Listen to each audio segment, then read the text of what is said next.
তেঁতোর ডাল বা উচ্ছে দিয়ে মুগের ডাল গরমকালে বাঙালির অত্যন্ত পছন্দের একটি ডালের পদ। গরমের দুপুরে তেঁতোর ডাল খেতে বাঙালি সর্বদাই ভীষণ পছন্দ করে। আর কালের বৈচিত্র্য হিসাবে ডালও কিন্তু বদলাতে থাকে। আজকে আমি আপনাদের সাথে শেয়ার করতে চলেছি উচ্ছে দিয়ে মুগের ডাল বা তেঁতোর ডালের রেসিপি। এটা নতুন কিছুই নয়, প্রায় প্রত্যেকেই বাড়িতে নিজের নিজের মতন করে তৈরি করে থাকেন। তবে আমি কিভাবে আমার বাড়িতে কি ফোড়নে কিভাবে তৈরি করি সেটাই আজকের পর্বে বানিয়ে দেখাবো। তো তেঁতোর ডাল বানানোর জন্য এখানে নিয়ে নিয়েছি আমি মুগ ডাল। প্রথমে মুগ ডালটাকে খুব ভালো করে 2-3 বার ধুয়ে নেব। ডাল থেকে পরিষ্কার জল বেরোনো অবধি ডালটাকে খুব ভালো করে 2-3 বার ধুয়ে আমি জল বদলে নিয়েছি। ডালটা ভালো করে ধুয়ে নেওয়া হয়ে গেছে। এবার এই ধুয়ে নেওয়া ডালটাকে আমি বেশ খানিকটা জল দিয়ে ভিজিয়ে রাখব। কম করে 15 থেকে 20 মিনিট ডালটাকে একটু ভিজিয়ে রাখব। তবে এর থেকে বেশি সময় ধরে ভেজানোর প্রয়োজন নেই, কারণ মুগ ডাল খুব তাড়াতাড়ি নরম হয়ে যায়। ডালটা ওদিকে ভিজতে থাক। ততক্ষণ ডাল রান্নার জন্য এখানে আমি দেখুন কেটে নিয়েছি করলা। যে কোনো কিছু দিয়েই করা যেতে পারে, উচ্ছে বা করলা যেটাই হাতের কাছে থাকবে। তো আমি করলাগুলোকে কিন্তু ঠিক এই রকম একটু মাঝারি করে কেটেছি, খুব বেশি পাতলা করে কাটিনি, তাতে করে করলাগুলো ভাজতে গেলে খুব বেশি কড়া হয়ে যায়। ডালে দিলে সেটা কিন্তু খেতে খুব একটা ভালো লাগে না। তাই ডালে দেওয়ার জন্য করলাগুলোকে কিন্তু ঠিক একটু এইরকম মাঝারি মোটা টুকরো করে কেটে নিয়ে ভালো করে ধুয়ে নিয়েছি। আর এই কেটে নেওয়া করলার মধ্যে আমি একটু লবণ দিয়ে ভালো করে করলাগুলোকে লবণ মাখিয়ে রেখে দিচ্ছি। করলাটাও এদিকে লবণ মাখিয়ে রাখা থাক। এদিকে মিনিট 15 হয়ে গেছে, ডালটাও বেশ একটু নরম হয়ে গেছে ভিজে।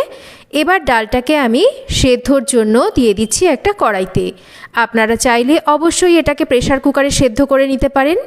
এবার জলটা যখন ফুটতে শুরু করবে, ডালের ওপরে এই রকম ফেনা ভাসবে, তখন এই ফেনাটাকে কিন্তু তুলে ফেলে দিতে হবে। এতে করে ডালের মধ্যে থাকা ময়লাটা কিন্তু চলে যায়। যতটা সম্ভব এই ফেনাটাকে তুলে ফেলে দিচ্ছি। ডালের মধ্যে দিয়ে দিচ্ছি আমি বেশ খানিকটা এই রকম একটু বড় বড় টুকরো করে কেটে নেওয়া কাঁচা পেঁপে। এই তেঁতোর ডাল কিন্তু পেঁপে দিয়ে বা লাউ দিয়ে বা চাল কুমড়ো দিয়ে খেতে অত্যন্ত সুস্বাদু লাগে। এবার দিয়ে দিচ্ছি 1 চামচ মতো লবণ। সমস্ত কিছুকে একটু নাড়াচাড়া করে মিশিয়ে নিচ্ছি। এবার একটা ঢাকা দিয়ে ডালটাকে সেদ্ধ হতে দেব। ডালটা এদিকে সেদ্ধ হতে থাক। এদিকে আমি রান্নার জন্য পরিমাণ মতন তেল গরম করে নিচ্ছি। আর করলার মধ্যে যেহেতু আমি লবণ মাখিয়ে রেখেছিলাম, করলাটা বেশ নরম হয়ে গেছে।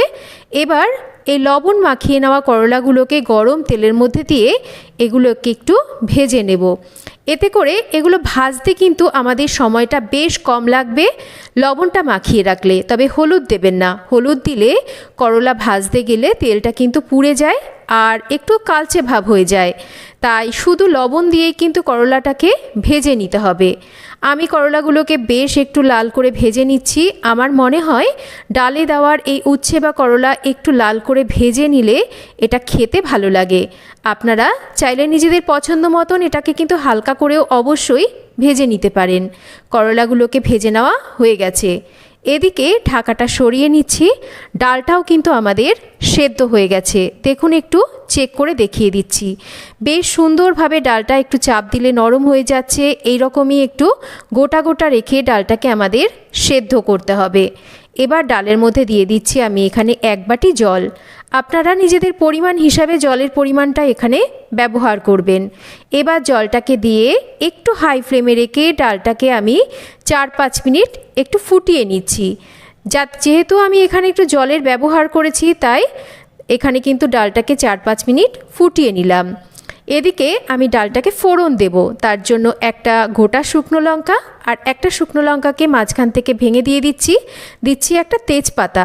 প্রথমে তেজপাতা শুকনো লঙ্কাকে আমরা একটু ভালো করে ভেজে নেব। একই সাথে কিন্তু বাদবাকি মশলা দেওয়া যাবে না, মশলা তাতে পুড়ে যাবে। এবার ফোড়নের জন্য মশলা দিচ্ছি এখানে একটু রাঁধুনি, আর তার সাথেই দিচ্ছি মেথি। আর এই রাঁধুনি দেওয়ার পর কিন্তু এটাকে খুব বেশিক্ষণ ভাজা যাবে না। মশলাটা যদি পুড়ে যায় না, তাহলে কিন্তু ডালের সুগন্ধটা ঠিকঠাক আসবে না। এটাকে ভেজে নেওয়ার পর হালকা করে দিয়ে দিচ্ছি এখানে পরিমাণ মতন হলুদ, 1 চামচ আদা বাটা, আর তার সাথে ডালের থেকে আমি কিছুটা জল তুলে দিয়ে দিচ্ছি যাতে মশলাটা পুড়ে না যায়। এবার এই ফোড়নটাকে একটু ভালো করে কষিয়ে নিচ্ছি, তবে খুব বেশিক্ষণ কষালে কিন্তু আদার যে সুন্দর গন্ধ সেটা চলে যাবে, ডালের সুগন্ধটা অতটা আপনারা পাবেন না।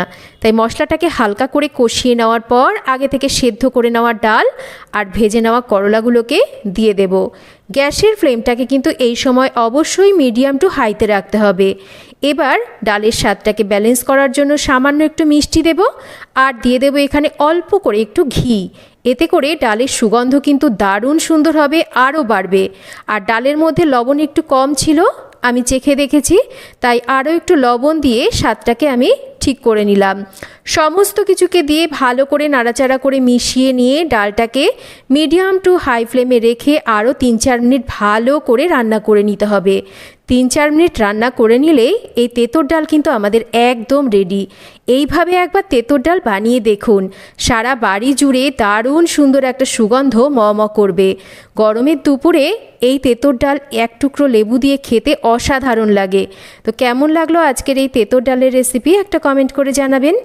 আর যদি রেসিপি ভালো লেগে থাকে তাহলে অবশ্যই একটা লাইক করবেন আর রেসিপিটা শেয়ার করবেন। আশা করছি রেসিপিটা আপনাদের সবার ভালো লাগবে। আজকের মতো এই পর্যন্তই, আবার ফিরে আসব নতুন কোনো রেসিপি নিয়ে। যদি চ্যানেল সাবস্ক্রাইব করা না থাকে তাহলে চ্যানেলটাকে সাবস্ক্রাইব করবেন। সবাই ভালো থাকবেন, সুস্থ থাকবেন। ধন্যবাদ।